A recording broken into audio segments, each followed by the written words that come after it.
Well, let's get started. First of all, appreciate everybody coming. I told you I'd be here and we'd give you an update. We probably won't give you an update on the weekend unless things change and there's more news to give you.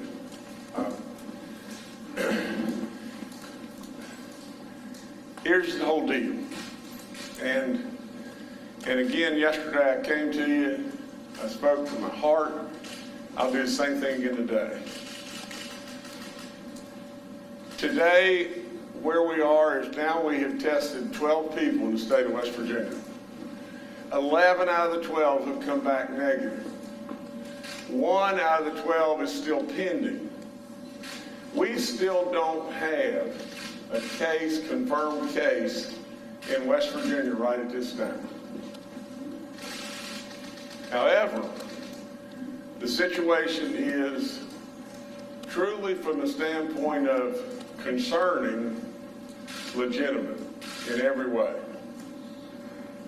The biggest problem that all of us are concerned about nationwide is one thing and one thing alone, and that is just simply this, is if this thing were to turn really ugly, are our hospitals able to handle a surge of numbers of people that could possibly happen? God forbid that would happen anywhere.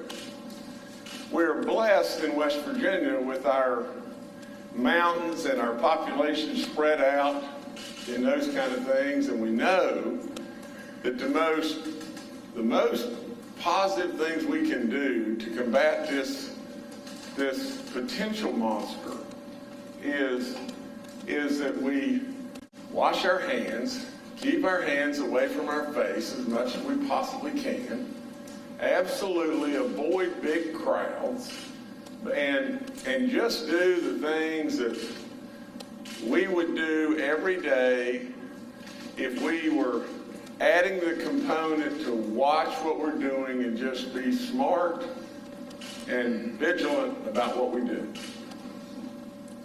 Now, yesterday somebody had to make a really tough decision about the state tournament and travel bans and all that kind of stuff. And I would tell you just this, is really, if you'll watch me and watch me closely, when things get really tough, that's when I'm going to get my quietest. And that's when I'm going to dial in to the very best of every ability that I have. Now, here's going to be another tough decision. What do we do about schools? You know, one of the things I needed to talk to you about yesterday that I thought, well, you know, we're not ready about this yet. And that is just this, is we have a lot of kids in our schools that the school is the safe place. The school is the place where we can really get fed. The school's where I get 2 meals a day and where I learn and where I feel really safe. Now, those institutions, especially within our state, carry with them great responsibilities. And I take those really, really seriously. But I did tell you yesterday just this. If I felt like in my mind that it was probable, absolutely without any question if it was inevitable, but if it was probable that we were going to get to a situation where we were going to close the schools, I'm closing the schools. Now,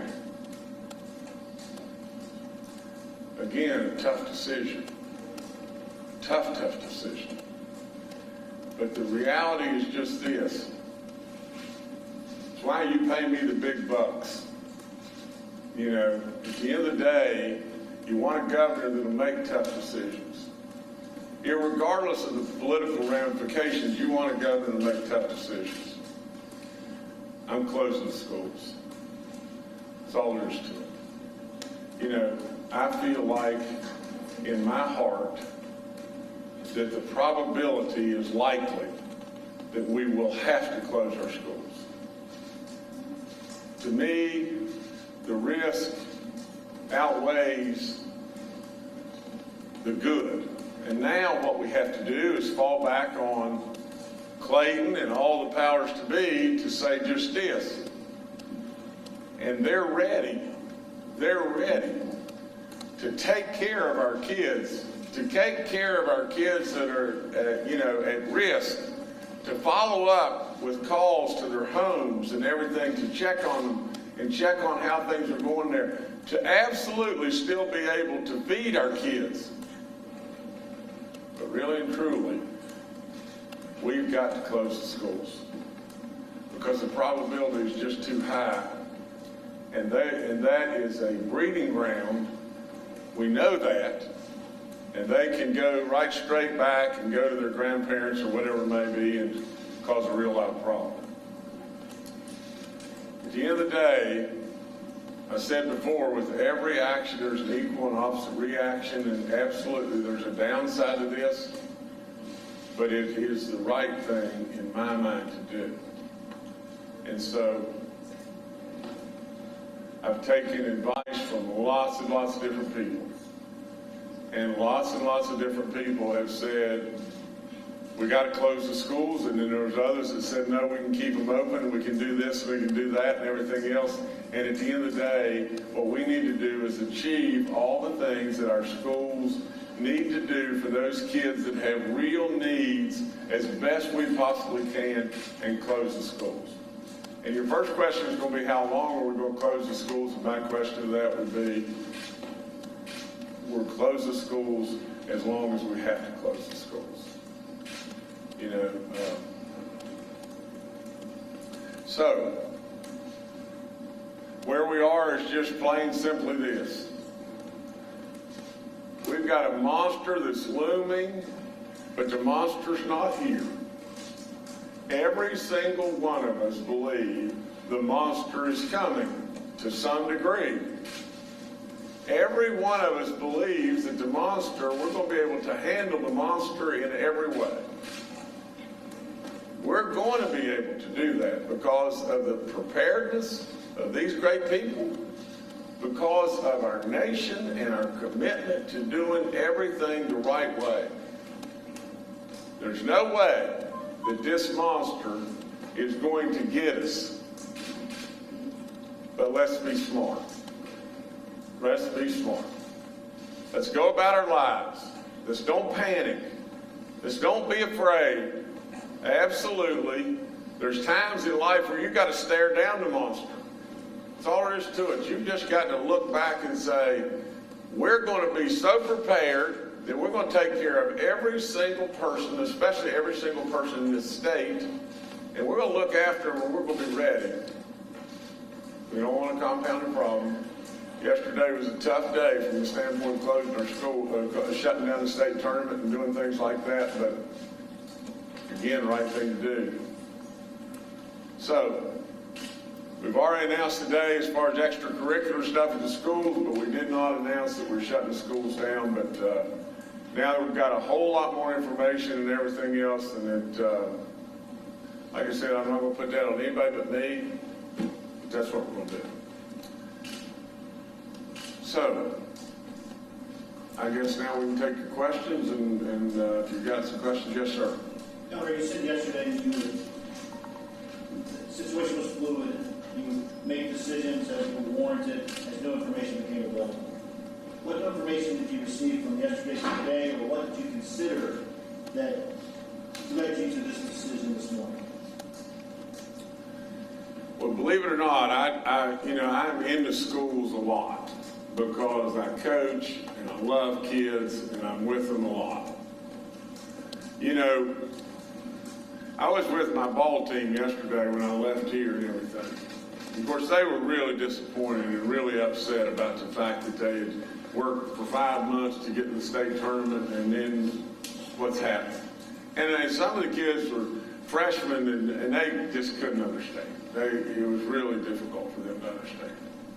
But when you look around and you look at them, and you see that right with them, you know, are grandparents right there.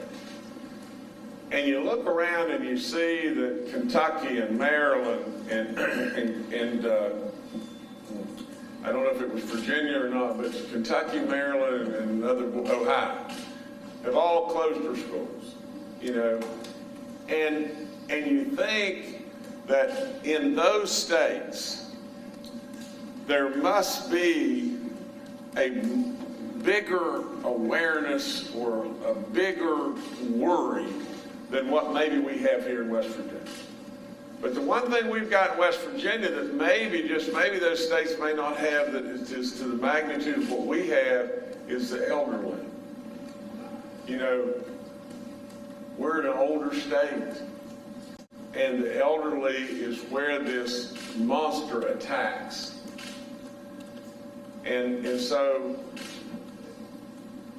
I just couldn't get by one question that just kept coming and coming and coming and coming. And here's the question. You know, there are real benefits to keeping the schools open. There's real benefits to those kids, and gosh knows, if you know my heart, you know I love all the kids. I love all the kids. And I want to help them in every single way. But when you just think about this one question that keeps just coming back and coming back and coming back, and that is just this: what if we awaken to a real live bad situation?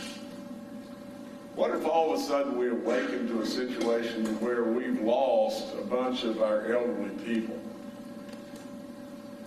How are you going to answer the question? Because then at that point in time we react, boom, and we close the schools. How are you going to answer the question of why did you wait? You know, we're going to have to find a way to take care of the kids that are there. Can you elaborate on that a little bit? I mean, I think we all know why you are closing the schools, but there are serious concerns about closing the schools, including how are kids going to eat, and you mentioned being a safe space and there's a lot of uncertainty. Are there plans in place to address those things for those kids? That's why we've got the weekend to get everything in place to take care of those kids. We are already working on it like crazy and everything, and we're going to try with all in us, and I'll let let Clayton Burks expound on that in just a second, but listen, within every way that we possibly can, we're going to try to take care of those kids. Again, you got to look in my heart and know that in every way we're going to try to take care of those kids. But how do you answer that question? So when private schools go? I think that's everything. Yes, sir. When will they be closing? Will they be closing right now, after school today? After school today. Mr. Brick, could you elaborate on that question? Absolutely. So I think we've all taken a page out of Governor Justice's book that we're going to care for children first and foremost. One of the things to think about is we've been preparing for this for weeks. This is not something we decided today to put a plan together.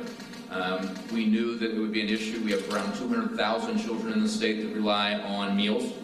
We've already been working with U.S. Department of Education on waivers of how to do that and serve meals and provide meals. We've also made a commitment to our state through the First Lady and the Governor for communities and schools.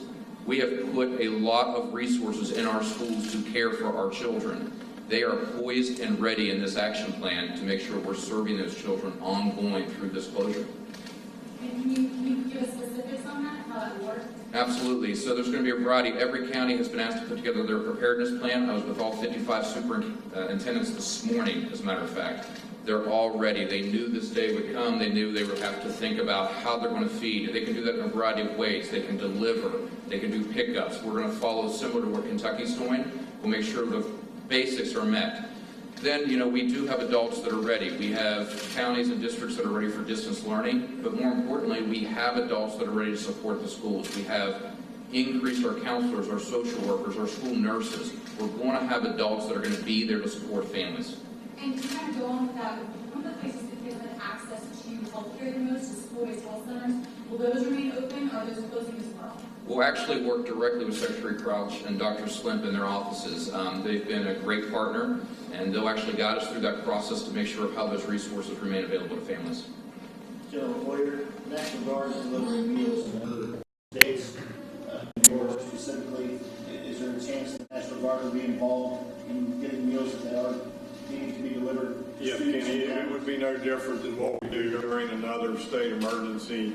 If the requirement is there to deliver to local areas with our, what we call our community assessment team, that's part of the planning process that we'll continue to work through. Governor Justice, yesterday you had said that you were recommending events with 250 people plus get canceled. Now that you're closing schools, will you close events with large groups of people? I don't know specifically that I have the power to stop an event, that has 250 people in it. I don't know in a private enterprise if the governor has the authority and power to be able to do that. But I would strongly discourage any large gathering, because that's exactly what we're trying to do nationwide to be able to get a grip on this. I want to say something else too. Just think about this just for a second. We're telling people to stay away from large gatherings. And another thought that just surely has been on my mind is a lot of our teachers are elderly, and we're saying, come to the school. You need to come to work, and everything. And we're subjecting them to a tough situation. We need to look after them too. They're really our jewels in every way. They do look after our children, and they educate our children, and they do so much for our kids. And to say, well, we're going to bring you into this arena every day, that's too much too.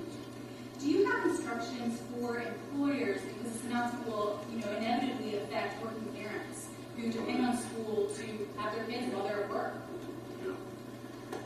I said this yesterday, and I think you're already seeing this. In fact, I know you are. Our nation and our state is going to have to really step up beyond the call here. I don't know all the intricacies of how that step up means, but in this situation, to where we're basically putting undue hardships on families, or maybe if you're feeling bad and you don't really think you ought to be at work, and we're telling you to stay home, and then you stay home and you lose a day or 5 days pay, and you can't pay for your electric bill and whatever like that. There are so many things that really our nation and our state, that we're going to have to try to step up in every way we possibly can to try to backfill those situations. Governor Justice, you mentioned there's 12 people that have been tested. There's many people out there that are concerned that's not enough and there aren't enough testing available. Can anyone who wants to be tested be tested? I think Bill Krause needs to answer that, but you're exactly right. 12 people tested. We know it's here. I mean, let's be real. It has to be here. We just haven't found it yet, but it's got to be here. We have followed CDC guidelines from day one. Again, and I've said this a lot, West Virginia is lower risk than most states. 2 days ago, there were 13 states that had no cases. Yesterday, there were 3. I haven't looked at the news much since yesterday, but I think there are still 3 states that have no cases. So what the governor's trying to do is be proactive, and what we're trying to do is keep our citizens safe. We are really, at this point, ahead of this. Now, are we going to have cases? yes, we will have cases in West Virginia. It would be highly unusual if that virus didn't reach West Virginians at some point. So testing is an issue. It's a huge issue. I said earlier, in the United States, there have only been 11,000 tests run. In South Korea, there were 230,000 tests done with a population 1/6 the size. So we need to get more testing, and we are. That testing is coming. Commercial labs are being approved. I believe 2 commercial labs have been approved. Our hospitals are stepping up. They're going to begin testing next week. So we already have word that hospitals will begin testing. So testing will become wider, more available as time goes on in the next week or so. Why actually low risk? Because of location, and why exactly what factors and it's one make it so risk? We don't have a lot of international travel. Individuals who come into the country, back into the country, are checked where they come into the United States. And so we have flights into Charleston from Charlotte and Atlanta and other places, but those individuals are tested for the virus if they are from one of those selected areas. So that keeps us a little low risk. We just don't have as much international travel. So one of the reasons that the schools closed after spring break was because students go all over the country, all over the world for spring break, and that's become a ritual. And that those individuals could bring the virus back to West Virginia. So that was very prudent on the university's parts to take the decision. And we're all talking. We're all in communication in terms of what are the best steps going forward. So I think the governor's been extremely proactive here in a state that has no cases. We're trying to make sure that we get information out that people know how to protect themselves. They know, and again, I've said before, this is a virus. We have viruses when we have colds. And if you notice, people who have a cold don't shake hands. People have a cold, stay home. This is a little different because it's much more contagious than a regular cold. And we need individuals to understand, take those actions now. Take those actions now. Do not touch your face, as the governor said. That's the entry point, mouth, nose, eyes. So what we're trying to do is provide information to the public that this is a virus. It's something we can all do something about. We need to protect ourselves, and we need to protect our family. Secretary Crouch or Dr. Slim, a question for either one of you. The CDC has recommended that doctors recommend to patients to be tested, unless it's changed in the last couple of hours, that you just can't go get a test and you need to be done, physician recommended. Is that the best way, do you think, to handle this, or if people are so concerned and worried about it, should just anybody be allowed to get a test? This is no different than other tests in the healthcare system. If you go to your doctor, they assess your need, and they order medical activities, medical tests, medical procedures based on need and how that will change your management of things. And so I would see this one as no different. So the recommendations are kind of standard that there are criteria around doing this. I think what we recognize what's really challenging is, and I think we are all frustrated with it, there is just not a public supply of testing ability that we would all love to have. I mean, we would, every one of us would love to say, let's just everybody get tested that has any kind of symptoms. But that would actually not necessarily use the supplies that we have well. You talk about hospital capacity. This is something that has been a concern for West Virginia. How do we deal with capacity? Do we have concrete numbers on what the capacity of West Virginia is to actually deal with this if it were to come and be as dramatic as the president of the business? It's not a magic question of X number of patients. So there, certainly hospitals will plan around this. They plan for surge. They know their own capacities more internally. But it all depends on what level of disease we see and how severe we see that disease and how our public handles it. So if people that are not needing to have care and can take care of themselves at home show up in doctor's offices and ERs, it will decrease our ability to handle this. So that's the importance of people knowing how to handle it at home if they are able to do that, and they're not stressing the healthcare system. That's the importance of employers supporting staff to be able to come to work when they need to, so that we can maximize our ability with that. I think, I mean, kind of off of that, I think one of the consequences of the fear surrounding coronavirus is that we've heard a lot about testing. So like, you know, oh, I need to test, and there's just people out in public. So can you address for people, you know, if people are sick, how should the general, and how do people react? Sure. So, and again, we don't have evidence of anything widespread, anything active here right now. But let's picture when we've got disease spreading. And if someone has symptoms that would be like lower respiratory tract infection symptoms, same things that you're going to have with flu and other things, if you have those symptoms, if you are well enough to stay at home and take care of yourself at home, you will stay home and take care of yourself at home. If you are needing to go to the doctors, then you go to the doctor, just like you would with flu now in the outpatient clinic. If you are so sick that you need to be hospitalized, or you have to call EMS, then you would do that. But you use that same judgment that you would use every day on your clinical status. So it's not necessary for, you're sick, to get a test. Correct. You want to use your tests actually are going to be the things that change your management. So, for instance, in infection control at the hospital, you want to know the status of that patient. We also know that, you know, when you have more widespread disease, you can make the assumption that it's that and you handle it that way. When you don't have widespread disease, you know, there's no evidence of it's not going to change how you're affecting it. So right now we're testing anybody who's very sick and needing to go to the hospital. We're testing for that angle with no history of exposure because we know it changes the management there. If I had an ideal world, you test them all.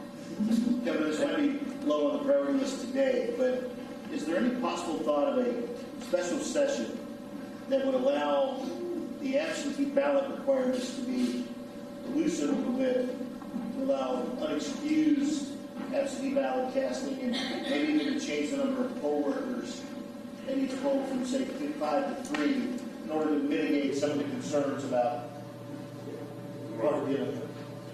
Well, Kenny and I met yesterday with our Secretary of State, Mike Ward, and we went through all the different, you know, what ifs, you know, all that and everything. So you know, we've already been in a whole lot of discussion about that, and all I would say to that is, for today, that's premature, and we'll get to it. We'll just get to it. But I can trust you, we're on top of that too. Let me say this, and I want everybody to get this really clear. When this really boils down to what makes the decision to close the schools with me, it's one thing. It's the question of if this thing were to turn really ugly, and let's just say that it got bad enough that all of a sudden, in a very short order of time, we lost 150 elderly people. How do you look back and say, was it really okay not to close the schools when this situation could happen? That's the first thing. The second thing you got to weigh out is how you're going to really take care of those kids. And if you've got the network here that's already been working on it like crazy, and they say to the very best of their ability, they can take care of those kids. And then on top of that, you've got to be concerned about just this, which is what I said earlier. You got a lot of teachers in those schools. Why in the world, I mean, would you subject the people that we need so badly to teach our kids and do the work that they do? If you subject them to this, why wouldn't it be okay to subject us all to this? You know, and so when you go through those steps, 3 steps, what about our teachers? What about if this thing really turns super ugly, and how are you going to take care of our kids? And you get the answers to this, you close the schools. That's all there is to it. Closed nursing homes yesterday. Would you consider closing hospitals to keep other people who are at risk? No, I think that's a decision solely for our medical superstars, and not me, because they know much more about that than I. Senior centers, you would love to senior centers. Well, we're working on every single thing you can work on, Brad, as fast as hard as we can. You know, the senior centers are a real concern. We actually had a call with senior centers yesterday. And I am aware, speaking of the hospitals, that they're looking at restricting visitation and having a process for that so that that's reduced. So everyone's moving in the same direction here in terms of making sure we protect the public as much as possible. We can just, I mean, the warmer weather's going to help us. You know, if we can just get, and you know, all of our people know just this, we got to flatten out the exposure. That's all there is to it. You've got to elongate this situation to where we don't have a big peak that could cause a real problem. I think that's. Mr. Virginia, during the teacher strike, food pantries kind of kicked up to work with having the students out of school. Is there any coordination with food pantries currently to address the food issues? Absolutely. General Order might want to add in, but in the preparedness plans, a lot of our districts will actually tie into those community resources as well, so it won't be solely on the schools. Especially beyond the breakfast and lunch, you know, we also have many students who utilize after-school networks for dinners or snacks. As we talked about earlier, we'll look at this no different than we looked at the response to the 2016 flood, where we're tasked to provide support to communities directly. We'll have the staff in place to go out and provide that support and coordinate through the appropriate agencies to make sure it's delivered. Is this the closest to the flood of any sort of disaster or disease preparedness that we've had in this state in recent times? I think probably so. Each disaster is different, and you got to respond to each one differently. And this is obviously different than a flood where you can see and touch things. But we'll be prepared to provide the support necessary to make sure that people in the state of West Virginia are taken care of. Superintendent, can you give me more detail about perhaps the override state plan or what you've seen in some of these county plans for how to actually feed these kids? I understand that there was some sort of waiver that was given the other day to provide non-congregate feeding. That's correct. And so how are you going to do that? How are you going to serve kids separately, not at nexuses, to make sure that they're safely apart from each other? I mean, you're going to deliver the meals on buses, or what's going on? Yeah, absolutely, Brian. So some of the delivery mechanisms will be varied. Some districts will utilize buses. They can even utilize the bus stops. Kentucky right now is utilizing a drive-through mechanism where families, when they can actually come and pick up the meals. And then we'll also tap into resources such as General Hoyer said to utilize others that can assist in some of that delivery. And there are like several laws that could get in the way here. I don't know if that's power to waive them. With the action that the governor has announced today, closing all public and private schools in the state, is there going to be a waiver of the 180 days requirement, or are you good on that because the winter was mild and there was a strike? And then also, have you requested from the U.S. Department of Education that standardized testing? Those are actually very easy questions. I will tell you that we already know our plan for that, but right now the priority was the health and safety of these children. So I'll be honest, meeting 180 days was not the primary in my mind. It's not a conversation I've had with the governor because I was more interested in health and safety. And I'm actually going to applaud the U.S. Department of Education because the very first question that we asked for my staff was, is that going to be considered? And our response from the Deputy Secretary was, you do not worry about assessment and testing during a crisis such as this. Let's worry about the health and safety of our children. We will deal with those things and we'll have to have a plan for those. But at this point in time, our primary concern is health and safety.